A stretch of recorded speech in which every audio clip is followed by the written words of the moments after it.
समस्त ज्ञानों में सर्वश्रेष्ठ परम ज्ञान को पुनः कहूंगा, जिसे जान लेने पर समस्त मुनियों ने परम सिद्धि प्राप्त।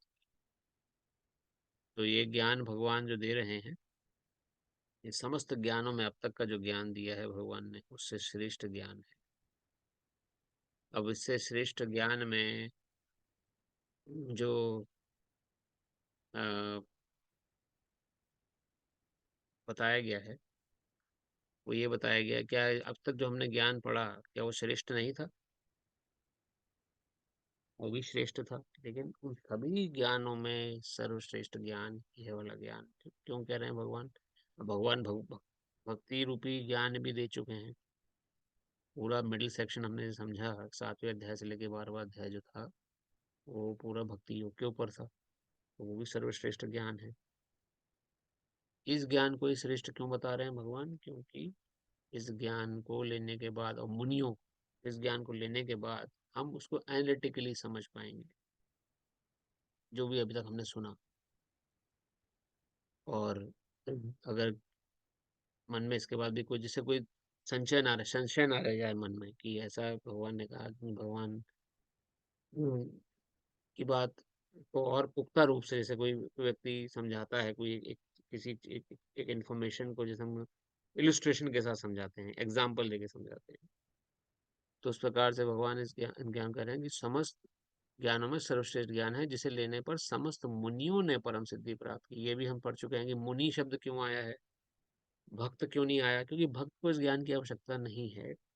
भक्त तो पहले ही भगवान की सेवा और उनकी बताए हुए मार्ग पे चलने का प्रयास कर रहा है। मुनि कौन है? ज्ञान मार्गी लोग, जो ज्ञानी हैं, जो कि ज्ञान को बटोरना चाहते हैं और फिर अपनी प्रसिद्धि चाहते हैं। अब देखिए, इसमें दो चीजें आ रही हैं। एक तो ये कि ज्ञान अगर हमें लेना है, तो ज्ञान लेने के बाद उस ज्ञान पे किसी प्रकार का प्रभुत्व या नहीं जताने का प्रयास करना कि हम इतने बड़े ज्ञानी हो गए, हमने भगवत गीता पूरी पढ़ रखी है, हमें सब कुछ पता है, हमने श्रीमद् भागवत पढ़ रखी है, हमें पूर्ण ज्ञान है। तो उसका रियल पर्पस सॉल्व नहीं होगा। फिर रियल पर्पस क्या है इस ज्ञान को लेने का? इस ज्ञान को लेने का, जो अब भगवत गीता हम पढ़ रहे हैं, जैसे हमने पहले भी कहा था, जो भी हम भगवत गीता या भागवत का ज्ञान ले रहे हैं, इसका रियल पर्पस क्या है? कि हम प्रकांड पंडित नहीं बनना चाहते,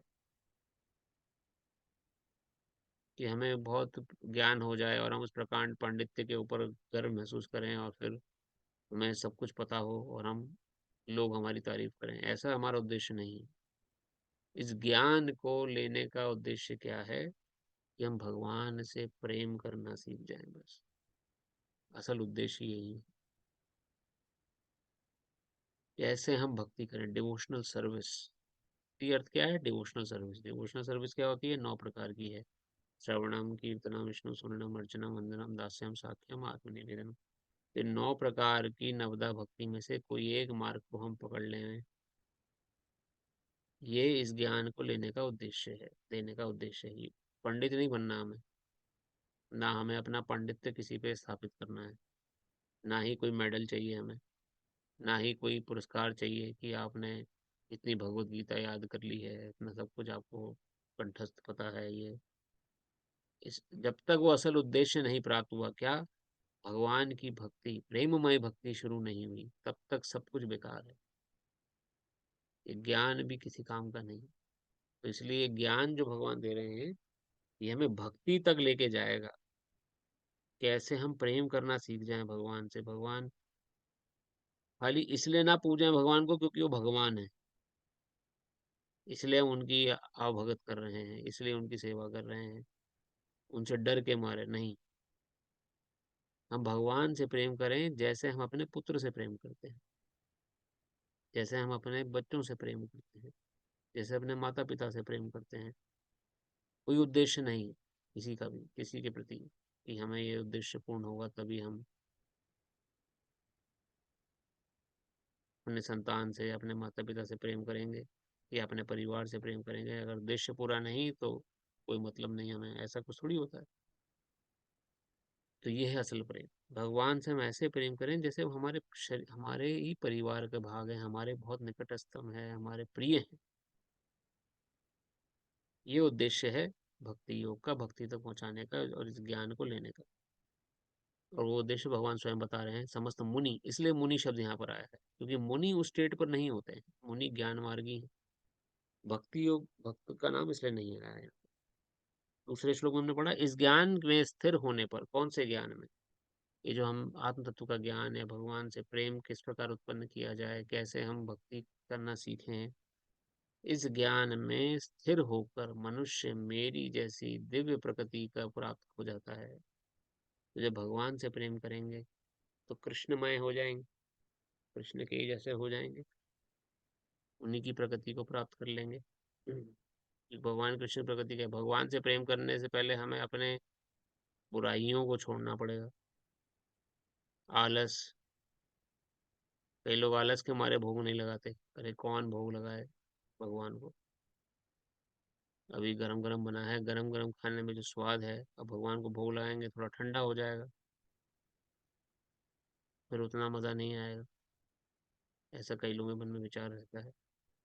ये मैं इसलिए बोल पाता हूँ क्योंकि पहले मेरे हमारे मन में भी ऐसा विचार रहता था, जब शुरुआती दिनों में, जब शुरुआत सुनते थे कि भोग लगाना है तो अरे भोग लगाएंगे, 10 मिनट 12 मिनट भोग लगेगा, अभी फिर मिलेगा, भूख अभी लग रही है।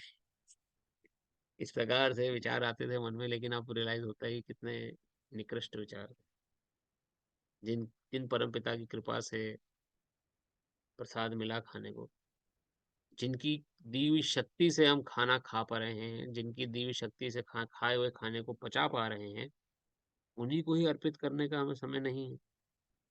तो आलस छूट जाता है, फिर कुछ भी हो जाए भगवान को भोग लगाएंगे, पहले ठाकुर जी खाएंगे फिर हम पाएंगे।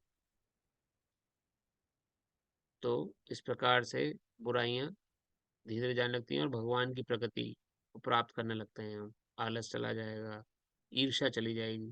पहले ईर्ष्या होती थी किसी की बढ़ोतरी देखते हुए, कोई खूब पैसा कमा लिया, खूब इंटेलिजेंट हो गया, हमसे ज़्यादा ज्ञान रखता है तो बड़ा ईर्ष्या होती थी, उसको सब कुछ कैसे पता है। या ईर्ष्या होती थी कि उसके पास इतना पैसा क्यों है, ईर्ष्या होती थी उसके पास इतना बड़ा घर क्यों है, उसका परिवार इतना सुखी क्यों है, हमारे जीवन में क्या सारे दुख लिखे थे आने के लिए। इस प्रकार से ईर्ष्या होती थी, लेकिन जब भगवत भक्ति में कृपा हुई, भगवान गुरु महाराज जी का आशीर्वाद मिला, तो धीरे धीरे ईर्ष्या भाव समाप्त हुआ। तब हर कोई अपना, जैसे कि 13वें अध्याय में अगर आपने ध्यान दिया हो, जो हम 13वें अध्याय के अंत में भगवान ने क्या कहा कि इस ज्ञान को लेने के बाद समदृष्टि आ जाती है। समदृष्टि अर्थात सबको समान रूप से हम देखने लगते हैं, वो भी आत्मा है, ये भी आत्मा है, हर कोई मेरा भाई बंधु ही है, कोई मेरे से अलग नहीं है, सब मेरे ही पिता के पुत्र हैं, चाहे वो मनुष्य हो, चाहे कीट पतंग हो, चाहे कोई जानवर हो, या कोई भी हो, कारण मैं उनको कष्ट नहीं दूंगा किसी प्रकार से भी, या ना उनके बारे में बुरा सोचूंगा। तो ये दृष्टि जब आ जाती है तो ईर्ष्या जाने लगती है। तो ये भगवान वर्णन कर रहे हैं, इस ज्ञान में स्थिर होकर, दूसरे अध्याय श्लोक में, मेरी जैसी दिव्य प्रकृति को प्राप्त कर सकता है। अब भगवान किसी से ईर्ष्या नहीं करते, भगवान एक अभक्त को भी खाने को देते हैं, उसको भी खाने को देते हैं जो भगवान को गालियां निकालता है। कई ऐसे लोग हैं, पागल लोग, मूर्ख लोग, जो भगवान को गाली देते हैं। भगवान राम को भी आपने देखा हो, अभी कुछ ऐसे वीडियोस आए थे कि राम मंदिर खुला था, तो कुछ लोग बोलते राम जी ने क्या किया है सर, कुछ ऐसे लोग बोलने वाले थे संसार में, जो कि नास्तिकवादी लोग हैं, या अलग अलग विचार हैं उनको, खैर उनको डिस्कस हम नहीं करेंगे। लेकिन कई ऐसे विचार लोग हैं जो भगवान को गालियां देते हैं, उनको विश्वास ही नहीं, उनको भी खाने को दे रहे हैं भगवान, उनको भी जो पचाने की शक्ति कहाँ से आ रही है उनके अंदर, खाना पचाने की शक्ति वो भी तो भगवान ने दी है, उन्होंने थोड़ी पैदा करी। उनको भी कैसे बुद्धि उनकी काम कर रही है, वो थोड़ी चलाते हैं अपनी बुद्धि को, जो इंजेक्शन लगा रहे हैं कुछ कर, उनकी बुद्धि भी स्वतः चल रही है अपने आप काम। कौन दे रहा है? सब भगवान ही तो करा रहे हैं। तो भगवान ईर्ष्या नहीं करते, भाई तूने मुझे गाली दी तो मैं तुझे क्यों दूं ये सब, या तूने मुझे भोग नहीं लगाया तो मैं तुम्हें खाने को क्यों दूं। ऐसा भगवान नहीं सोचते, भगवान समदृष्टि है, सब कुछ, सब बराबर है उनके लिए, चाहे अभक्त हो चाहे भक्त हो, चाहे नास्तिक हो चाहे आस्तिक हो, प्रश्न उठता है तो फिर भगवान की पूजा क्यों करें जब सब बराबर हैं भगवान के लिए? प्रश्न हो सकता है ना, आपके मन में आ सकता है कि जब भगवान की दृष्टि में सब बराबर हैं तो हम अपने तरह से लाइफ जीते हैं, फिर भगवान की भक्ति क्यों करें हम फिर? तो भगवान वर्णन करते हैं शास्त्र में, जो भक्त होता है, जो मेरी बात सुनता है, मुझे अतिशय प्रिय है, और उसका क्योंकि वो मेरे पे समर्पित है। अब सब प्रकार के लोग भगवान बराबर हैं, ये भगवान तब कहते हैं जब हम उनकी शरण में रहते हैं। अब चाहे कोई जानवर उनकी शरण में आए, कोई पशु उनकी शरण में आता है, या कोई मनुष्य उनकी शरण में आता है, तो सबको समदृष्टि से उनकी रक्षा करते हैं भगवान।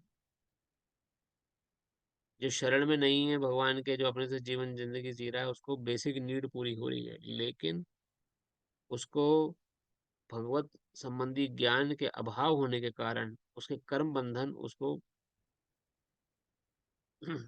एक जंजाल में फंसाए दे रहे हैं।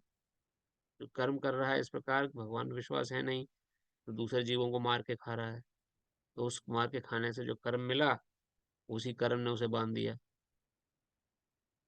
अब उसे पकाया जाएगा किसी जीवन में, या उसे मार के खाया जाएगा। ऐसे कर्म प्रक्रिया प्रक्रिया चल रही है। किसी जीव हत्या में आपने आप इन्वॉल्व हो गए, या कोई इन्वॉल्व हो गया, तो फिर उसका रिजल्ट देखना पड़ेगा। तो अपने ही कर्म हमें फंसा देते हैं। लेकिन जब भगवान के बताए हुए ज्ञान में हम स्थिर होने लगते हैं, ये भगवत संबंधी ज्ञान हम पढ़ते आ रहे हैं, या जो आत्म तत्व का ज्ञान हमने लिया, या जो अब हम एनालिटिकल स्टडी पढ़ रहे हैं, जिसमें हमने कि पहले क्षेत्रज्ञ के बारे में पढ़ा, तो क्षेत्रज्ञ भगवान परमात्मा रूप में हैं, उनके बारे में हम समझने का प्रयास कर रहे हैं, अब गुणों के बारे में पढ़ रहे हैं। तो इस ज्ञान में स्थिर होने के बाद हमें पता लग जाएगा कि हम कैसे रजोगुण और तमोगुण में तो ना गिरे, सतोगुण में कम से कम अपने को मेंटेन रखें हर समय। सतोगुण में मेंटेन रखने से चांसेस अच्छे हैं कि हम शुद्ध सतोगुण तक उठ सकें। शुद्ध सतोगुण कृष्ण कॉन्शियसनेस स्टेट है। रजोगुण और तमोगुण से शुद्ध सतोगुण तक डायरेक्टली जाना थोड़ा मुश्किल है, इसलिए कम से कम सतोगुण में अपने को स्थिर रखें, और उससे भगवत चेतना के अनुरूप हो जाएंगे। ये भगवान ने दूसरे श्लोक में बताया था। इस प्रकार स्थित हो जाने पर वह ना तो सृष्टि के समय उत्पन्न होता है, और ना प्रलय के समय विचलित होता है। इस ज्ञान के स्थिर होने पे क्या रिजल्ट मिलेगा? अब आप पूछ सकते हैं जी इससे क्या फायदा होगा जी इस ज्ञान से? तो ये फायदा ही भगवान बता रहे हैं कि ज्ञान को अगर आपने आत्मसात कर लिया, तो इस ज्ञान के मिलने के उपरांत ना तो सृष्टि के समय उत्पन्न होना पड़ेगा, ना तो दोबारा जन्म लेना पड़ेगा संसार में। और अगर जन्म लेना भी पड़ा किन्हीं कारणों से, प्रलय के समय, यानी कि जो हमारा हाँ, अंतकाल या किसी विपत्ति के समय विचलित नहीं होता, विचलित नहीं होना होगा उस समय, विचलित नहीं हो पाएंगे, इजीली टैकल कर लेंगे। जैसे प्रहलाद महाराज थे, प्रहलाद महाराज जी को फर्क ही नहीं पड़ रहा था कि उनको तेल में डाल दिया जाता था सोते हुए, या उनको ऑर्डर मिल जाता था जाओ इसको भाले या तीरों से, या इसके शरीर को छलनी छलनी कर दो, या ऐसे भूखे शेर के आगे डाल दो। कोई हमारे लिए ऑर्डर कर दे तो हमारे एकदम हाथ पैर सूख जाएंगे, अरे हमें किसी को फांसी की सजा होती है, 14 दिन बाद फांसी चढ़ा दिया जाएगा, इसी में वो 14 दिन निकालने बड़े मुश्किल हो जाते हैं लोगों के लिए, क्योंकि जिसको सजा हो जाती है, 14 दिन की जिंदगी रह गई है। प्रहलाद महाराज जी को तो ये भी नहीं पता था कि क्या हो जाए कब उनके साथ। ऐसी स्थिति हमारी भी है, हमें नहीं पता हमारे साथ कब क्या हो जाए, किसी को भी नहीं पता है। फांसी लगने वाले को ये तो पता है कम से कम 14 दिन तो रहेगा वो। भाई तो 14 दिन के बाद मृत्यु मिलेगी, उससे पहले नहीं आने वाली थी। आम तौर पे तो हमें ये नहीं पता 14 सेकंड, 14 मिनट, 14 क्षण भी हैं हमारे पास। प्रलय के समय विचलित ना होना पड़े, ना दुख हो ना कष्ट हो, तो इस ज्ञान को ध्यान से सुनिए। तीसरे श्लोक में भी भगवान ने ये बताया था कि इसमें श्लोक का अर्थ ना होके भाव अर्थ या उसका शब्दार्थ है। क्षेत्रज्ञ का ही संयोग मात्र से भगवान ने बताया था, इस ज्ञान को लेने के बाद समदृष्टि आ जाती है। मम योनिर महद ब्रह्मा तस्मिन गर्भा ददात में, मम योनिर महद ब्रह्मा तस्मिन गर्भम ददाम्यहम्। संभवा सर्वभूतानां ततो भवति भारत। मम यानी मैं, मेरा योनि जन्म सूत्र महत, इस पूरे जगत को तस्मिन गर्भम दधाम में हम, मैं इस जिन जीवों की मुक्ति नहीं हो पाई,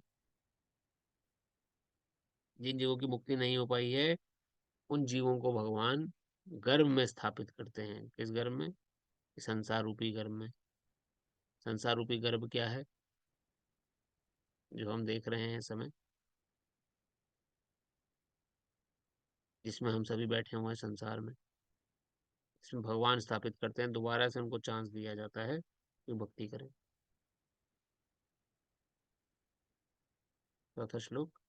सर्वयोनिषु कौन्तेया मूर्तया संभवन्ति यः तासां ब्रह्म मरुत्यो निर्हम निरहम बीज प्रदः पितः। हे कुंती पुत्र, तुम ये समझ लो कि हे कुंती पुत्र, तुम ये समझ लो कि समस्त प्रकार की जीव योनियां इस भौतिक प्रकृति में जन्म द्वारा संभव हैं, और मैं उनका बीज प्रदाता पिता हूं। डायरेक्ट डिक्लेयर कर रहे हैं भगवान कृष्ण। कौन कह रहा है बात? भगवान कृष्ण कह रहे हैं। किसी शास्त्र में किसी देवी देवता ने इतना डायरेक्ट डिक्लेरेशन नहीं करा अपने बारे में।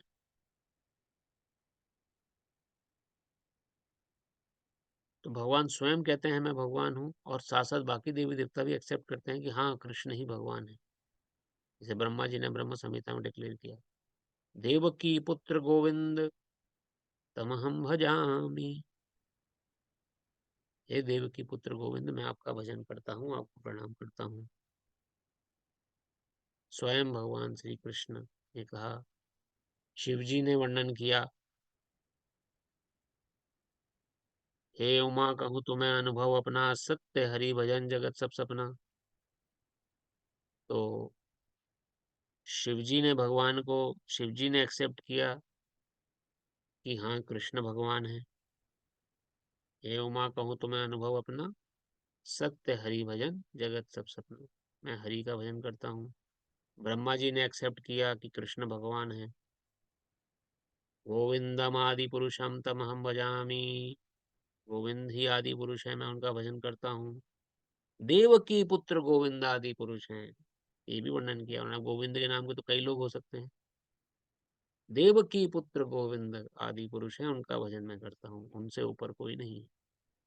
और वो स्वयं कृष्ण डंके की चोट पर इस श्लोक में कह रहे हैं, हे कुंती पुत्र, तुम ये समझ लो कि समस्त प्रकार की जीव योनियां इस भौतिक प्रकृति में जन्म द्वारा संभव हैं, और मैं उनका बीज प्रदाता पिता हूँ। यानी ये योनियां जितनी भी हैं, खाली मनुष्य नहीं, समस्त प्रकार की योनियां, कीट पतंग, मच्छर मक्खी आदि, शेर भालू कुत्ता बिल्ली वृक्ष, ये जितनी भी योनियां हैं, इनके बीज प्रदाता पिता, यानी कि इनको जो बेसिक नीड प्रोवाइड कर रहे हैं।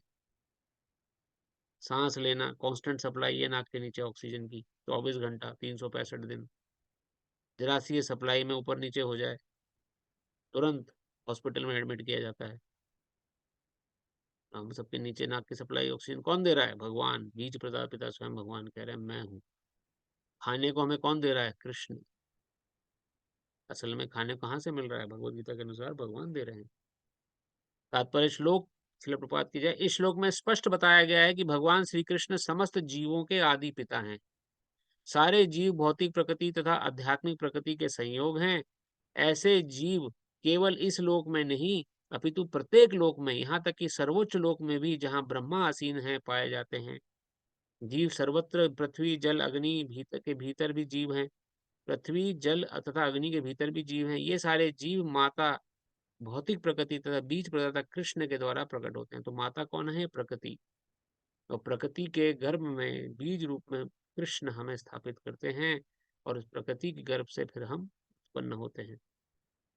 तात्पर्य यह है कि भौतिक जगत जीवों को गर्भ धारण भौतिक जगत को जी कि भौतिक जगत जीवों को गर्भ में धारण किए है, जो सृष्टि काल में अपने पूर्व कर्म के अनुसार विविध रूपों में प्रकट होते हैं। तो कर्म के अनुसार प्रकट होते हैं। तो हम सभी अभी मनुष्य शरीर में हैं। जैसे कर्म होंगे हमें इस संसार में, उस हिसाब से हमें दूसरे जीव के गर्भ में स्थापित कर दिया जाएगा। अगर बहुत मांसाहारी प्रवृत्ति है हमारी, तो मांस खाने वाले पशु के अंदर चले जाएंगे। अगर बहुत व्यभिचारी प्रवृत्ति है, स्त्री का पुरुष के प्रति आकर्षण बहुत है, पुरुष का स्त्री के प्रति आकर्षण बहुत है, तो उस प्रकार से स्त्री पुरुष बनती है, पुरुष स्त्री बनता है। या बहुत अच्छे कर्म करे आपने, बहुत ही अच्छे कर्म हुए तो आपको उच्च लोगों का जीवन मिलेगा। ये भी हम पढ़ चुके हैं। पृथ्वी के ऊपर 7 प्लैनेट हैं। भूलोक, भूवर्लोक, स्वर्गलोक, जनलोक, तपलोक, सत्यलोक और फिर ब्रह्मलोक। पृथ्वी के नीचे 6 प्लैनेट हैं। तलातल, रसातल और अंत में पाताल। पृथ्वी को मिला के 7, तो 7 और 7 14, 14 लोगों का 14 भुवन कहा जाता है। 14 प्लैनेट हैं ये। पृथ्वी के ऊपर के 7 प्लैनेट उच्च लोक हैं। जैसे कर्म होंगे, अच्छे कर्म होंगे तो उच्च लोगों की प्राप्ति होगी। तपस्वी लोग जो होते हैं वो तप लोक में जाते हैं, जो कि तपस्या करते हैं, जिनको तप करने की आदत है। जो और उच्च श्रेणी के होते हैं वो ब्रह्मलोक तक पहुंच जाते हैं। शास्त्र इसका वर्णन करता है। आप भी ब्रह्मलोक में जा सकते हैं अगर कर्म वैसे हुए। कर्म कहाँ से कैसे पता चलेंगे जी हमें कैसे कर्म हुए? इसकी डिटेल पुराणों में भी वर्णन है और कई भगवत गीता में भी कई जगह श्रील प्रभुपाद ने रेफरेंस दिया है कि अगर आप 36 अश्वमेध यज्ञ कर लें तो आप ब्रह्मा बन सकते हैं। ऐसा कुछ वर्णन है फिर। अब इसकी डिटेल नॉलेज कौन देगा? स्कूल कॉलेजों में तो पढ़ाई नहीं गई। ना हमारे माता पिता जानते थे इस बारे में, ना उनके माता पिता जानते थे, तो हम तो ब्रह्मा बन नहीं सकते। वो कर्म ही नहीं हुआ हमसे, तो हम क्या कर सकते हैं? भगवत गीता कहती है कि कोई बात नहीं, मिस हो गया है इन्फॉर्मेशन, डोंट वरी, सिर्फ कृष्ण की शरण में आ जाओ। इतना समझ लो, कृष्ण ही बीज प्रदाता पिता है, चाहे ब्रह्मा भी क्यों ना हो। यहाँ लिखा आ रहा है ना, देखिए, सारे भौतिक प्रकृति तो आध्यात्मिक प्रकृति के हिस्से होंगे। ऐसे जीव केवल इस लोक में नहीं अपितु प्रत्येक लोक में है, यहाँ तक कि सर्वोच्च लोक में भी जहाँ ब्रह्मा आसीन है पाए जाते हैं। तो ब्रह्मा को भी पैदा करने के बीच वहां भी लोगों को जो बेसिक नीड मिल रही है वो भगवान कृष्ण से ही मिल रही। तो ये अपॉर्चुनिटी आप मिस मत करिए। ये जो मनुष्य जीवन मिल गया आपको, इसको मत हाथ से जाने दीजिए। कुछ छोड़ना नहीं है, कुछ जंगल नहीं जाना, बाबा जी नहीं बनना। बस कृष्ण को अपना लीजिए अपने जीवन में। भगवान कृष्ण की शरण में चले जाइए, उनके बताए हुए मार्ग पे चलना शुरू कर दीजिए। तो जो कुछ नहीं है वो मिल जाएगा और जो कुछ है उसका रक्षा हो जाएगी। वरना अपने बलबूते पे नहीं संभाल पाएंगे आप क्या, कोई भी नहीं संभाल पाएगा। ये प्रकृति बड़ी जठिर है। श्लोक संख्या नंबर 5। हम 2 श्लोक और लेंगे, उसके बाद कथा को विराम देंगे। आपके मन में कोई प्रश्न हो तो आप पूछ सकते हैं। सत्वं रजस्त्वम् इति गुणः प्रकृति संभवाः निविंधन्ति महाबाहो देहे देहिनाम व्ययम्। भौतिक प्रकृति तीनों 3 गुणों से युक्त है। ये भौतिक प्रकृति, अब देखिए, जब प्रकृति के गर्भ में आग है, पहले तो ये हुआ कि हमें गर्भ में लाया कौन, हम आए कहाँ से? तो हमारा सोर्स हुआ जो कि हम मुक्त नहीं हो पाए थे अपने कर्मों के कारण। इस संसार रूपी चक्र से मुक्त नहीं हो पाए, तो हमें बीज रूप में भगवान कृष्ण ने प्रकृति की गर्भ में स्थापित कर दिया। इसकी बहुत डिटेल्ड नॉलेज श्रीमद् भागवत में आती है।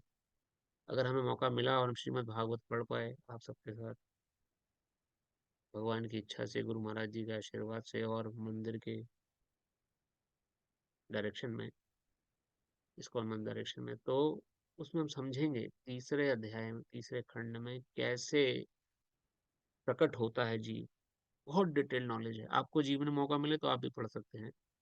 श्रीमद् भागवत में कैसे जीव स्थापित होता है प्रकृति गर्भ में, किस प्रकार से उसके अंदर गुण उसके जीवन में समावेश होते हैं, तो ये बहुत डिटेल्ड में समझाया है। यहाँ पे उसका संक्षिप्त परिचय दिया गया कि भौतिक प्रकृति को प्रकृति गर्भ में स्थापित किया जाता है, किसके द्वारा? भगवान के द्वारा। तो अब भगवान द्वारा स्थापित हुए कौन लोग? जो मुक्त नहीं हो पाए, जो वैकुंठ नहीं जा पाए, जिनकी मुक्ति नहीं हो पाई, जिनका अभी कर्म शेष रह गया, उनको दोबारा से मौका दिया जाता है कि अपने कर्मों को श्रेष्ठ बनाएं। फिर से प्रकृति गर्भ में स्थापित किया गया। भौतिक और प्रकृति गर्भ में आने के बाद 3 गुण चिपक गए उस जीव से, या तो सतोगुण या रजोगुण या तमोगुण। कर्म के अनुसार पहले गुण हमें मिले। अगर हमने बहुत अच्छे कर्म किए हैं तो हमें सतोगुण में स्थापित किया जाएगा। फिर हमारे कर्मों के अनुसार हम सत्वगुण में बरकरार रहते हैं कि नीचे गिर जाते हैं, या रजोगुण में स्थापित किया जाएगा या तमोगुण में स्थापित किया जाएगा, और अपने कर्म के अनुसार हम उस गुण में रहते हैं या नहीं रहते हैं, ये हम पे डिपेंडेंट होगा फिर। भौतिक प्रकृति 3 गुणों से युक्त है, ये सतो, रजो तो तमोगुण। तो 3 गुण कहाँ से आते हैं? प्रकृति से आते हैं, नेचर। हे महाबाहु अर्जुन, जब शाश्वत जीव अर्थात जो कि इटर्नल, यानी जीव कौन है? इटर्नल है। जीव की मृत्यु नहीं है, आपकी हमारी मृत्यु नहीं है, शरीर की मृत्यु है। आप भी जीवित रहोगे इटर्निटी तक, और मैं भी जीवित रहूंगा इटर्निटी तक। लेकिन मैं शरीर छोड़ दूंगा, ऐसे ही आप भी शरीर छोड़ दोगे, दूसरा शरीर मिल जाएगा, लेकिन आप रहोगे। यहाँ इसलिए शाश्वत शब्द यहाँ पर आया है। जब शाश्वत जीव प्रकृति के संसर्ग में आता है तो वह इन गुणों से बंध जाता है। तो यहाँ हमें गुण ने दबोच लिया, या तो सतोगुणी बन गए या रजोगुणी या तमोगुणी बन गए। जब जब प्रकृति के संपर्क में आएंगे, यानी जब जब जन्म लेना पड़ेगा, तब तब किसी ना किसी गुण में बांध दिए जाएंगे हम। इंडिपेंडेंट नहीं रहेंगे। हम सोचते हैं कि हम इंडिपेंडेंट हैं, हम किसी की डिपेंडेंसी नहीं है हमारे ऊपर, हम अपने मन मुताबिक जीवन जी सकते हैं, लेकिन नहीं। शास्त्र वर्णन कर रहा है ऐसा गलत सोच है आपकी। आप बंधे हुए हो प्रकृति के गुणों से। उसका क्या प्रभाव होता है? बंधे होने का क्या अर्थ है? जैसे कि हमने एग्जाम्पल पहले भी दिया था, जो सतोगुणी व्यक्ति है वो तमोगुण के बारे में कभी नहीं सोचेगा, गलत काम कभी नहीं करेगा। वो सबसे सतोगुण में लॉक हो गया। जिस गुण में आप बांधे जाओगे उसमें आप लॉक हो जाओगे। टेररिस्ट लोग कभी भी किसी का भला नहीं सोच सकते। उनसे बोला जाएगा कि तमोगुण में है, तमोगुणी प्रवृत्ति है। अच्छाई के लिए बोला जाएगा तो नहीं करेंगे वो अच्छा काम। और सतोगुणी व्यक्ति जो है कभी गलत काम नहीं करेगा वो। अंदर से उसकी भावना नहीं आएगी वैसे गलत काम करने की, क्योंकि गुण उस गुण में बंधा हुआ है। तो सतोगुण हो चाहे रजोगुण चाहे तमोगुण, वो बंधन वाली स्थिति है। फ्री नहीं हो आप। सोचना वैसे ही पड़ेगा जैसे वो गुण डिजाइन किया गया है।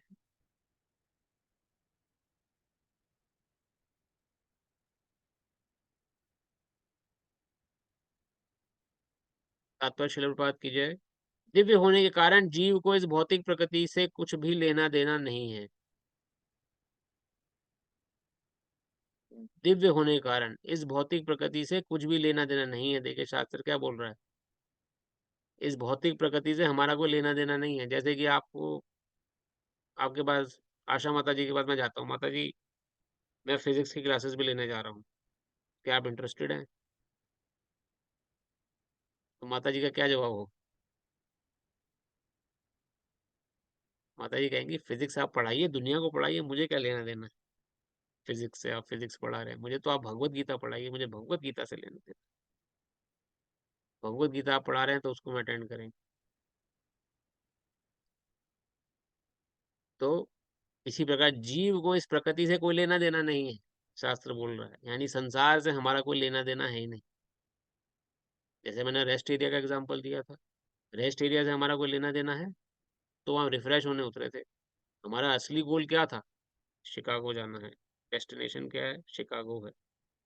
बीच में कोई रेस्ट एरिया आया तो वो हमारा डेस्टिनेशन नहीं, हमें उससे लेना देना नहीं है। वो यहाँ वर्ल्ड आ रहा है, यहाँ पे दिव्य होने के कारण जीव को इस भौतिक प्रकृति से कुछ भी लेना देना नहीं है। फिर भी भौतिक जगत द्वारा बद्ध हो जाने के कारण वे प्रकृति के तीनों गुणों के जादू से वशीभूत होकर कार्य करता है। प्रकृति के तीनों गुण बांधे गए, जैसी सतोगुण ने बांधा तो मैं तो, या रजोगुण ने बांधा या तमोगुण ने बांधा, उस हिसाब से जीव काम करने के लिए बाध्य हो जाता है। जादू की तरह से होता है, जैसे किसी को हिप्नोटाइज कर दिया जाए, उस तरीके से। चूंकि जीवों को प्रकृति के विभिन्न अवस्थाओं के अनुसार भिन्न भिन्न प्रकार के शरीर मिले हुए हैं, अतएव वे उसी प्रकृति के अनुसार कर्म करने के लिए प्रेरित होते हैं। यही अनेक प्रकार के सुख दुख का कारण है। मच्छर ये नहीं सोच पाएगा कि कैसे फ्यूचर प्लानिंग करें, कैसे हम बैंक बैलेंस अपना बढ़ाएं।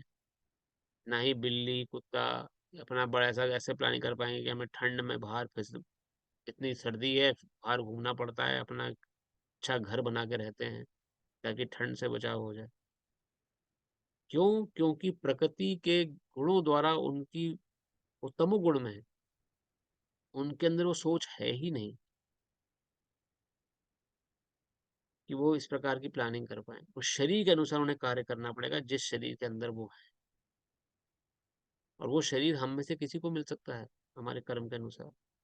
तो यहाँ क्या पॉइंट हमें मिल रहा है, और अगर हमारे कर्म श्रेष्ठ नहीं हुए, अगर हमने भगवत के अनुसार जीवन नहीं जिया या हम चूक कर गए इसमें, तो हमें ऐसे शरीर में जाना पड़ सकता है, निम्न शरीर में प्रकृति के द्वारा, जहाँ हम अपने को सुखी नहीं कर पाएँगे। यही अनेक प्रकार के दुखों का कारण यहाँ वर्णन आ रहा है। सर्दियों में बिल्लियाँ, कुत्ते सब ऐसे बाहर घूमते रहते हैं, कहाँ उनको कौन उनको पकड़ रहा है? यहाँ तो चलिए यूएस में फिर भी पेट हैं, यहाँ स्ट्रे डॉग्स या स्ट्रे कैट्स नहीं दिखती हैं ज़्यादा। लेकिन इंडिया की बात करिए, इंडिया में इतनी सर्दी पड़ी, वहाँ जो बाहर कुत्ते थे, बिल्लियाँ रहती हैं, उनका कौन देखभाल करता है? या उनकी कौन रख-रखाव करता है? या जो गाय हैं या जो किसी प्रकार पशु हैं, खुले घूम रहे हैं इतनी सर्दी में। या वृक्ष हैं, वृक्ष में भी आत्मा है, तो साइंस प्रूव कर चुकी है। जेसी बोस साइंटिस्ट थे जिन्होंने बोला था प्लांट्स हैव लाइफ। प्लांट्स हैं, एनिमल्स, ये प्लांट्स हैं, ट्रीज हैं, इनके भी तो सर्दी में पड़े हैं, खड़े हैं, दुख तो हो रहा है, कष्ट हो रहा है उनको। अपने कर्म के अनुसार उनको शरीर मिला है, तो इस शरीर में हम भी जा सकते हैं अगर हमारे कर्म ऐसे हुए। तो इसलिए यहाँ पॉइंट ये आ रहा है कि हमें प्रकृति के गुणों से बाहर निकलने का प्रयास करना है। तो आज कथा को यहीं विराम देते हैं। आप सभी का पुनः बहुत बहुत धन्यवाद कि आप समय निकाल कर उपस्थित हुए। ये सूचना ये सूचित करता है कि आप सभी जागरूक हैं और समझना चाहते हैं गीता को, और आपके ही आशीर्वाद से, गुरु महाराज जी के आशीर्वाद से, भगवान की कृपा से हम बताने का प्रयास कर रहे हैं जो हम समझे हैं अभी तक। आपके मन में आज की कथा को लेकर या पहले का कोई प्रश्न हो तो आप प्रश्न पूछ सकते हैं।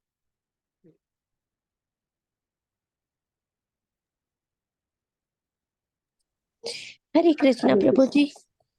हरे कृष्ण। प्रभु जी वो एकादशी कब है? थोड़ा सा भेज देंगे। 2 दिन दिख रहे हैं, मंडे ट्यूसडे, शायद ट्यूसडे को वैष्णव एकादशी है यूएस में। जी, एकादशी मैं आपको भेजता हूँ ऐसे देखकर अभी। जी अ, जी। लेकिन अभी मैं एक बार ऐप पर देख भी लेता हूँ, जो मंदिर की ऐप है उसमें एकादशी कौन से दिन दिखा रहे हैं।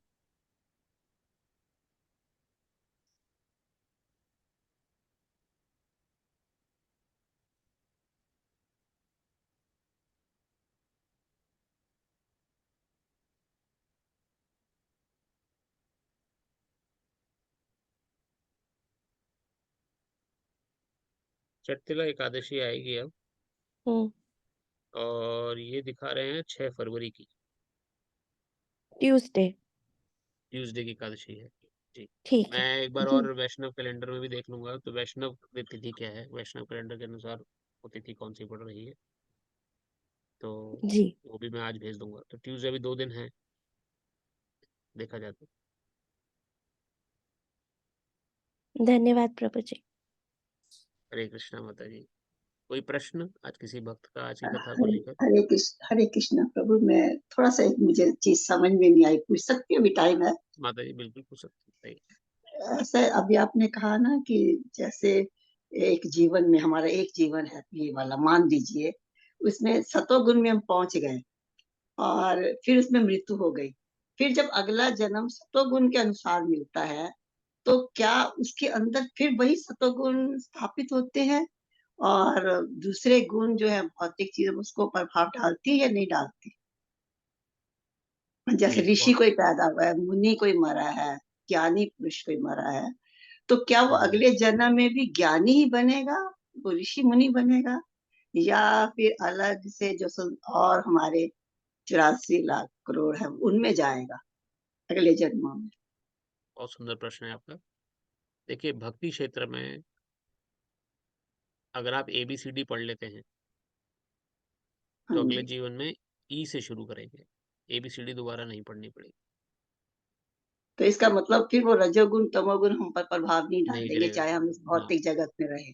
जन्म वैसा ही मिलेगा आपको, अगर आपके सतोगुण हो, हाँ तो जी। भगवान ये भी वर्णन करे भगवद गीता में, अगर आपको ध्यान हो, हमने पढ़ा था, किसी की भक्ति अपूर्ण रह जाती है या कोई उस उच्च अपनी, क्योंकि हमारी 2 तरह की डेवलपमेंट होती है संसार में। एक तो होती है हॉरिजॉन्टल डेवलपमेंट, जिसमें कि हाँ जी, संसार में होती है। हमने खूब पैसा कमाया, हुँ, खूब नॉलेज गेन करी, हाँ, ये हॉरिजॉन्टली हम हुँ, एक्सपेंड करते थे। एक होती है वर्टिकल डेवलपमेंट कि आज मैं हाँ, तमोगुण में ठीक है। हूँ, फिर हाँ, रजोगुण में ज्ञानी। उठा, फिर हुँ, सतोगुण में उठा।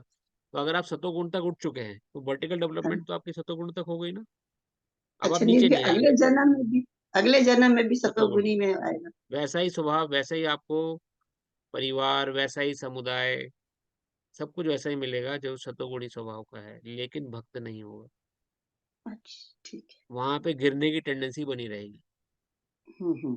तमोगुण रजोगुण, क्योंकि संग कैसा मिला फिर आपको? जैसे कि कई ऐसे परिवार हैं, ब्राह्मण को घर में जन्म लेते हैं कुछ व्यक्ति, है ना? हाँ जी। तो अब कुछ लोग शूद्र घर में जन्म लेते हैं, हुँ, हुँ। तो ठीक ब्राह्मण में उनको उस जीवात्मा का जन्म क्यों हुआ? क्योंकि उसके कर्म वैसे थे, कि उसे ब्राह्मण शरीर मिलना था। सतोगुणी परिवार था, है। ब्राह्मण घर में जन्म मिला, उसके घर में वेद पाठ पहले से ही हो रहा है। लेकिन उस व्यक्ति ने क्या सोचा कि अरे वेद पाठ में मन नहीं लगता, नौकरी करने, पैसा कमाने में सब कुछ। कई ऐसे ब्राह्मण लोग हैं जो नौकरी कर रहे हैं, हुँ, कि ठीक। ब्राह्मणों के लिए क्या उपनिर्देश हैं? पठन पाठन, यजन याजन। पठन पाठन से यजन है, लेकिन आज की डेट में रियल ब्राह्मण तंबाकू भी खाता है।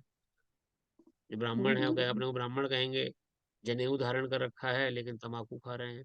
ब्राह्मण हैं लेकिन नौकरी कर रहे हैं, नौकर हुँ। शूद्र का काम कर रहे हैं।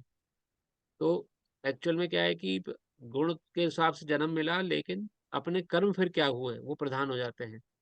अच्छा, वो फिर फिर उसको आपको मेंटेन बना के, हाँ, जिस समय हम जन्म लेंगे उस समय वो कर्म प्रधान होके फिर आपको उस हिसाब से आपके अगला डिसीजन होगा कि आप ब्राह्मण परिवार में जन्म लेके आपने ब्राह्मणिकल कर्म करे, वैसा ही स्वभाव बना के रखा, सतोगुणी स्वभाव पूरे ज़िंदगी भर, तो अब नेक्स्ट अपॉर्च्युनिटी आपको मिलेगी। आप आपने देखा गया कि सतोगुणी स्वभाव से अब नेक्स्ट क्या है हमारे लिए? शुद्ध सतोगुण। शुद्ध सतोगुण शुद्ध अर्थात कृष्ण हुँ, कॉन्शियस, तो वो आपको विभूषण। अपॉर्च्युनिटी दी जाएगी प्रकृति माँ और ये भगवान द्वारा, कि ये हुँ, सतोगुणी व्यक्ति है, अच्छे इसके विचारधारा हैं, अब इसको ऊपर और उठाया जाए, और अपॉर्च्युनिटी दी। तो आपके जीवन में कोई शुद्ध सतोगुण उठाने के लिए आपको प्रयास किया जाएगा। अगर आप समझ गए उस जीवन में हुँ, कि कृष्ण कॉन्शियसनेस हमें अच्छे, और उसको आपने पूर्ण कर लिया, यानी कि भक्ति भाव जागृत हो गया आपके हृदय में, तो आपको अगला जीवन, या तो उसी जीवन में मुक्ति मिल जाएगी। अब मुक्ति भी किस प्रकार की होगी मैं आपको बताऊंगा, लेकिन आपके प्रश्न का ऐसे ही, अगर आपने सपोज करिए कि नहीं कर पाए उस भक्ति क्षेत्र को पूरा, ABCD आपने पढ़ा भक्ति में बस खाली, तो भक्ति में एक कारण ये है कि आप अगले जीवन में ई से शुरू करेंगे। आपको भक्ति, आपको पहले से पता होगा कि कृष्ण भगवान है, आपको पहले से ज्ञान होगा अगले जीवन में कि भगवत गीता एक बहुत ऊंचा ग्रंथ है, हमें पढ़ना चाहिए। बचपन से ही भगवत गीता पढ़ लेंगे आप। जैसे कि हालांकि वो परम वैष्णव हैं, स्वामी राम सुखदास बाबा जी महाराज, नाम आपने सुना होगा। बहुत हाँ प्रकांड जी। वैष्णव हैं, बड़े वैष्णव हैं। हुँ, उनके मुखारबिंद से हमने सुना, तो कहते हैं 5 वर्ष की आयु में उन्होंने पूरी भगवत गीता कंठस्थ कर ली थी, जब 5 वर्ष के बालक थे। और 7 वर्ष की अवस्था में पूरी रामचरितमानस उनको कंठस्थ याद हो गई थी। आज वो हुँ, आपको बता देंगे, अगर आप कोई चौपाई गाएंगे, कि कौन से खंड की, कौन से सर्ग की वो चौपाई है। इतना उनको प्रकांड ज्ञान 7 वर्ष की उम्र में ही। बच्चे, और बचपन से ही नेत्र से उनका नेत्रहीन है वो। नहीं है उनके, हाँ, अंधे हैं, लेकिन फिर हाँ, भी इतना 2 ज्ञान साल। है। हुँ, तो इस प्रकार से प्रकांड वैष्णव हुए। और भी कई मनीषी लोग हैं, जैसे कई घर में ऐसे होते हैं कि कुछ छोटे बच्चे पैदा होते हैं, उनको भगवान के प्रति पहले से जागरूकता होती है। कुछ लोग मृदंग हुँ, अच्छा बजाने लग जाते हैं बचपन से ही। कुछ लोग तो ये क्यों? कि पिछले जन्म के संस्कार चलते आ रहे हैं, ये कभी खंडित नहीं होते। तो आज जो आप भगवत गीता सुन रहे हैं, ये इटर्निटी तक के लिए आपके पास सेव हो गई है अब, ये समझिए आप। जो आपने ज्ञान समझ लिया, अब इस ज्ञान को दोबारा नहीं लेना पड़ेगा। हुँ, ये इसकी एक प्रमुखता है आध्यात्मिक विषय की। अगर आप समझ गए कि मैं आत्मा हूँ, शरीर नहीं हूँ, तो अब ये ज्ञान आप पे एकदम चिपक गया है। इस ज्ञान को कोई छुड़ा नहीं सकता आपसे, ना छीन सकता, ना चोरी कर सकता है। ये ज्ञान आप पे इटर्निटी तक चला गया है। आगे आप जो भी जन्म लेने पड़ेंगे, उसमें आपको पूर्ण पहले से ज्ञान होगा कि मेरा वास्तविक स्वरूप क्या है, मैं आत्मा हूँ। एक बस हल्की सी इंक्लिनेशन की ज़रूरत होगी, आप तुरंत उसको पकड़ लेंगे आप, मेरा शरीर, ताकि टाइम वेस्ट ना हो। क्योंकि भगवान को भी जल्दी है, मेरी संतान हुँ, वापस मेरे घर आए। बिल्कुल अब जैसे सही। किसी पिता का पुत्र खो जाए, पिता को कितनी तीव्र इच्छा होती है कि मेरा पुत्र कब आएगा? मेरी संतान कब वापस मुझसे मिलेगी? तो हम सब की सब पिता कौन है? आज हमने पढ़ा ना, बीज पिता पिता कौन है हमारे? कृष्ण है। हुँ, परमात्मा। कृष्ण से हम पिता से हम दूर हो गए हैं, इस संसार में आके गिर गए हैं अपनी कामनाओं, इच्छाओं के कारण। ये भी हमने पढ़ा था 13वें अध्याय में, अगर आपको ध्यान हो। हाँ जी, हाँ स्टार्टिंग जी। कहाँ से हुई? हमारी डिज़ायर से हमारी स्टार्टिंग हुई। हम भोगना हुँ, चाहते थे भगवान से अलग हो। तो वो भोग प्रवृत्ति ने हमें भगवान से दूर करा, तो इससे भगवान भी दुखी हो गए। मेरी संतान थी, मेरे से दूर हो गई। अब कितनी जल्दी मुझसे, तो इसको अपॉर्च्युनिटी अब देनी, जब तक कि शुद्धि नहीं होगी। अब शुद्धिकरण चल रहा है, समझिए आप, हमारा। शुद्धिकरण जितना जल्दी, जितना तीव्र होता जाएगा, अगले जन्म में जितनी शुद्धि हो गई, उससे अगली शुद्धि स्टार्ट होगी। दोबारा से शुद्धिकरण नहीं होगा। जितनी शुद्धि, अगर तमोगुण रजोगुण को आपने छोड़ दिया, सतोगुण में पहुंच गए, तो अगले जीवन में सतोगुण से, क्योंकि शुद्ध हो चुके हैं ना पहले ही। इसलिए इस हुँ, ज्ञान का खंडन नहीं होता। इसलिए इस ज्ञान, जो हम ज्ञान ले रहे हैं भगवत गीता का, इसका कभी खंडन नहीं है, किसी भी स्थिति में, किसी भी क्षण। इसलिए ये एक और कारण बनता है आपके हृदय में एकदम प्रफुल्लता लाने का। इटर्निटी तक के लिए आप जीवित हो, आपके अंदर ये सब कुछ सेव होता जा रहा है एसेट की तरह से। अब जब मुक्ति होती है, मैंने आपको बताया था, ये भी किस प्रकार से होती है। अगर आपका जीवन मोक्ष की तरफ बढ़ा, और इस जीवन में आपने इतनी प्रकांड भक्ति करी कि आप समझ गए भगवान के प्रति क्या आपका भाव है, प्रेम आपका जागृत हो गया है, तो अगला जीवन, शास्त्र वर्णन करता है, उस लोक में मिलेगा जिस लोक में भगवान की कोई लीला चल रही होगी। जैसे हर हर लोक में कहीं ना कहीं भगवान की लीला चल रही है, लीला प्रसंग चल रहा है। इस समय भी भगवान कहीं पर माखन चुरा रहे हैं, किसी गैलेक्सी में, किसी प्लेनेट के अंदर। अनगिनत गैलेक्सी हैं। जैसे राई के दाने होते हैं ना छोटे, उतनी हुँ, गैलेक्सी हुँ, बताई गई है। बोरे के अंदर राई के दानों को भर दिया जाए, इतनी अनगिनत भौतिक जगत है खाली। लेकिन ये जितने भौतिक जगत बता रहा हूं मैं आपको, शास्त्र बोलता है खाली 1/4 है टोटल क्रिएशन के। इस श्रीमद् भागवत में वर्णन है। 3/4 आध्यात्मिक आकाश है, यानी वैकुंठ लोक है। अब आध्यात्मिक आकाश की आप उपमा कर लीजिए, 3/4 यानी कि मैक्सिमम पॉपुलेशन आध्यात्मिक जगत में है। राई, बोरों से भरे हुए राई के दाने को समझने, खाली 1/4 क्रिएशन है, यानी भौतिक जगत खाली 1/4 ऑफ टोटल क्रिएशन, जिसमें हम अभी बैठे हुए हैं।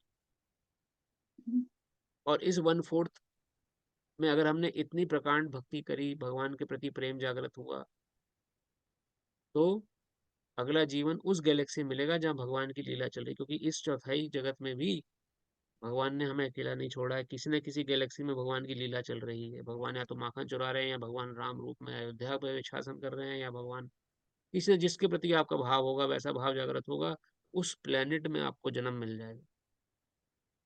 पहले उस लीला प्रसंग में आप भागीदार बनेंगे, या तो कृष्ण के ग्वाल बाल बन के पैदा हो जाएंगे, उनकी उस लीला प्रसंग में साझेदार देंगे, या गोपिका बन के पैदा हो जाएंगे आप भगवान की, या माता पिता के यशोदा माता की सहायक बन के पैदा हो जाएंगे आप, जो कृष्ण को ड्रेसिंग करने में, श्रृंगार करने में सहायक करती हैं, या भोजन आदि बनाने में सहायता करती हैं। जैसा आपका भाव होगा भक्ति में, जैसा प्रेम, जिस प्रकार का भाव प्राप्त करेंगे, उस लोक में पहले आपको वो एक प्रकार से रिप्रेजेंट प्रेजेंट करना पड़ेगा। और उस लोक में वो जीवन जीने के बाद अगला जीवन तुरंत वैकुंठ है, फिर हुँ, गोलोक वृंदावन, तब जाके भगवान का धाम मिलेगा। ये शास्त्र वर्णन करता है। तो इस, अभी हमारे लिए क्या एकदम जिम्मेदारी हो गई। अब हमारे लिए ये हो गया कि हम कैसे अभी के जीवन को कृष्णमय बनाएं। ये एक डेस्टिनेशन शास्त्र में दे रहा है कि अगर आप इंटरेस्टेड हैं वैकुंठ जगत जाने में, तो ये एक पाथ प्रोसेस है। नहीं तो दोबारा संसार में आते रहिए, जितनी बार आए, किसी किसी को कोई फर्क नहीं पड़ना। आज हमारा परिवार है, कल कोई और परिवार हो जाएगा, कल कुत्ते बिल्ली बन के पैदा हो जाएंगे, या मच्छर मक्खी बन के पैदा होंगे, तो हमारा अलग परिवार होगा। इस संसार में जब जब आके गिरेंगे, तब तब हमारा अलग परिवार होता जाएगा। आज हम परिवार से, ये मेरा परिवार है, कल कोई और परिवार था, आज कोई और परिवार है, कल कोई और परिवार हो जाएगा। तो ये चक्र भी चलता रहेगा जब तक आप भक्ति में नहीं जुड़ोगे। भक्ति नहीं करेंगे, जब तक कृष्ण की शरण में नहीं जाएंगे, तब तक ये जन्म मृत्यु के चक्कर से नहीं निकल पाएंगे। तीनों गुण हमें छोड़ेंगे ही नहीं, पकड़ लेंगे कस के हमें। तो कभी सतोगुणी बन गए, कभी रजोगुणी बन गए, कभी तमोगुणी बन गए, फिर से सतोगुणी बन गए, फिर रजोगुणी। ऐसे कई जन्म आपके हो चुके हैं, कई जन्म मेरे हो चुके हैं। कई मृत्यु हम सब ने देख चुके हैं, हम सब देख चुके हैं अपनी। पहली बार मृत्यु हमारी नहीं होगी इस जीवन में। कई मृत्युओं को हमने देखा, कई जन्म हमारे बीत गए, कई परिवार हमारे निकल चुके हैं, शास्त्र वर्णन कर रहा है। अब जाके देववश, संयोगवश, अहेतु कृपा भगवान की हुई कि हमें भक्ति में जुड़ने का मौका मिला फिर से। कितने जन्मों बाद पता नहीं, हम भगवत गीता सुन रहे हैं। ये भी अगर मिस हो गया, तो फिर अब कब मिलेगा, नोबडी नोज़। अब कब मनुष्य शरीर मिलेगा हमें, हमें क्या पता है? कोई गारंटी थोड़ी है, हम लिखवा के आएँगे अगला जीवन आपका मनुष्य होगा। भक्ति करने के लिए पहले मनुष्य बन के पैदा होना पड़ेगा, मनुष्य बनने के लिए पहले सतोगुणी होना पड़ेगा, भक्ति करने के लिए सतोगुणी होंगे, तभी सत्व शुद्ध सत्वगुण में होंगे, तभी कृष्ण की बातें समझ में आएँगी। वरना लेके जाइए भगवत गीता, प्रचार करिए। अरे हम भगवत गीता पकड़ने से लोग डरते हैं। भगवत गीता रख लेंगे घर में तो लड़ाई झगड़ा शुरू हो जाएगा। ऐसी मनोवृत्ति है लोगों की। जो गीता इस चक्रव्यूह से निकालने का काम कर रही है, उसी गीता के प्रति इतना डर। तो पकड़ेंगे नहीं, पढ़ेंगे नहीं तो कैसे निकलेंगे बाहर? इतनी विडंबना भी हो जाती है जीव की। भगवत गीता सुनना नहीं चाहते, बोरियत लगती है भगवान की बातों को सुनने में। जो हमारा मूल हमारे संसार से निकालने का काम कर रहा है, वही हमारे लिए बोरियत का विषय हो जाता है। तो ऐसे बन के पैदा हो गए, तो मनुष्य जीवन लेना बेकार हो जाएगा। फिर कब मनुष्य जीवन मिलेगा? तो मनुष्य जीवन मिलना ही सब कुछ नहीं है। मनुष्य जीवन मिलके वैसा गुण अर्जित होने भी, और वैसे कर्म होने ज़रूरी हैं, जो कर्म हम कर रहे हैं। इसलिए अभी के लिए हमारे लिए ज़रूरी क्या है कि श्रील प्रभुपाद वर्णन करते थे, जैसे ही आपको ज्ञान हो जाए कि भक्ति बहुत ज़रूरी है हमारे लिए, आप पूर्ण रूपेण कृष्ण की शरण में रहिए। उनका नाम जप करिए जितना हो सके। 16 माला जप का प्रवचन उन्होंने बताया है। 16 माला जप जप करने से क्या होगा, हरे कृष्ण महामंत्र के, कि हमारी शुद्धि होनी शुरू हो जाएगी। भगवान के नाम में और भगवान स्वयं में कोई अंतर नहीं है। शुद्धि जितना जल्दी आप कर लेंगे अपनी शुद्धि, उतना अगले जीवन में कम शुद्धि करनी पड़ेगी। तो ऐसे एक तरीके से जुड़ता जा रहा है आपका। इस जीवन में आपने सपोज़ करिए 64 माला तक पहुँच गए आप, 64 राउंड 8 घंटे लगते हैं। मैक्सिमम अवधि 64 माला की बोली गई है। 16 माला में 2 घंटे लगते हैं। तो धीरे-धीरे प्रयास करिए, 10 माला करिए, 5 माला करिए, फिर 10 करिए, फिर 6, 16 तक पहुँचिए। 16 को 4 बार कर लेंगे, 64 हो जाएगी। तो इस प्रकार से जितनी आप माला कर सके समय के अनुसार, जितना समय आपको मिले, उतनी शुद्धि आपकी हो रही है। और उतनी शुद्धि के कारण अगला जीवन, इस जीवन में जितना समय मिलेगा उतना आप शुद्धि कर पाएंगे, फिर अगले जीवन में उसके आगे से मौका मिलेगा, क्योंकि माला शुरू हो गई है, भगवान का नाम जब शुरू हो गया है। भगवान से जुड़ी हुई किसी चीज का खंडन नहीं है। कोई आपसे वो छीन नहीं सकता है, कोई चुरा नहीं सकता है आपसे। तो जितना आपने बटोर लिया है, तो ऐसा है जितना आप बटोर लें, खुला धन है। हीरे नाम जितना बटोर लेंगे आप हरि नाम, जितना बटोर लेंगे भगवान का प्रेम, वो ऐसा धन है कि ये आपके काम आएगा और आपसे कुछ छीन नहीं पाएगा ये धन आपका है। इस संसार में मिलने वाले सारे धन हमसे कोई ना कोई छीन लेगा। हम कमाते हैं, यहीं छोड़ के चले जाते हैं, या तो पड़ोसी छीन लेता है, या बच्चों के बाद चला जाता है, या बच्चे नहीं कर पाते यूज़ तो कोई परिवार वाला यूज़ कर लेता है। हम इस संसार में जो भी कमाएँगे, हम उसको बचा नहीं पाएँगे। भगवत संबंधी ज्ञान, भगवान का नाम, भगवान का प्रेम, ये ऐसा धन है जो आपसे कोई ना कभी छीन पाएगा। मरते दम तक नहीं, कहूँ मरने के बाद भी, ये आपके साथ हमेशा रहेगा। ये शास्त्र बोल रहा है, मेरे वचन नहीं है, ये मैं मन बना के नहीं बोल रहा हूँ। मैंने भी सुना है सब अपने गुरुमुख से, गुरुजी ने अपने गुरुजी से सुना है, क्योंकि उन्होंने शास्त्रों से पढ़ा है। मैं आपको शास्त्र की बातें बता रहा हूँ। मैं मनगढ़ंत बातें बना के नहीं बता रहा हूँ आपको, ताकि आप जुड़े मेरे से या कुछ। जो शास्त्र में लिखा है, शास्त्र चक्षु इसलिए होने बहुत ज़रूरी है। इसलिए हमें अभी बहुत सीरियस होना है भक्ति में। भक्ति कोई ऐसा विषय नहीं, कर लेंगे, आगे कर लेंगे आगे। आज ही सीरियस है, जब, क्योंकि ये ऐसी चीज़ है, जब जैसी किसी को जागृत होती है भक्ति का प्रति भाव, तो फिर वो निश्चिंत नहीं बैठ पाता है। जो जानता है कि समय बहुत लिमिटेड है और काम बहुत है। तो ये, और इसको तो जितना मैं बोलूँगा बोलता ही जाऊँगा, समय का वैसे ही निकलता जा रहा है। हाँ, ख़ैर मूल नहीं, हाँ, मूल समझ मुद्दा आ ये गई था कि, थोड़ी। तो आपका प्रश्न का मैं आशा करता हूँ उत्तर मिल गया होगा, कि बस ये है हाँ, कि मिल गई। धन्यवाद। हमें प्रयास करना है कि हम अपने समय को व्यर्थ ना करें और भगवान का नाम जप करें। नाम जप ठीक। में कोई प्रॉब्लम नहीं होती है, ज्ञान लेने फिर भी थोड़ी प्रॉब्लम होती है। नाम जब करेंगे, उनका नाम हरे कृष्ण महामंत्र है, हरे कृष्ण कृष्ण कृष्ण हरे हरे, हरे राम राम राम हरे हरे। कुछ भी संसार में हमसे लॉस हो गया है अगर, वो सब लॉस भी इस संसार का लॉस है। जब तक इस शरीर में है तब तक का लॉस है। हम जब शरीर से चले जाएंगे तो कौन पति, कौन पुत्र, कौन पिता, कौन धन, कौन घर, किसका बेटे, 1 वर्ष भी कोई हमें याद नहीं रखेगा। बिल्कुल इतने सही। बड़े-बड़े लोग आके चले गए। कितने हम जानते हैं, कितनी बार हम दिन में महात्मा गांधी को याद करते हैं बताइए? हुँ, कितनी बार हम भगत सिंह को याद करते हैं दिन में, जिन्होंने हमें देश से आज़ादी दिलाई। इतने महान-महान लोग आके चले गए। कितनी बार चंद्रगुप्त मौर्य को आप याद करते हैं बताइए? हुँ, ये तो इतने नामचीन लोग थे। हुँ, हम चले जाएँगे संसार, हमें कौन याद करेगा? एक क्षण में भूल जाएँगे, अगले दिन ही सब अपना काम-काज में लग जाएँगे। क्या मिला फिर संसार से हमें बताइए? अगर भगवान को भी छोड़ देंगे, फिर तो संसार में हम कुछ गेन ही नहीं कर पाए।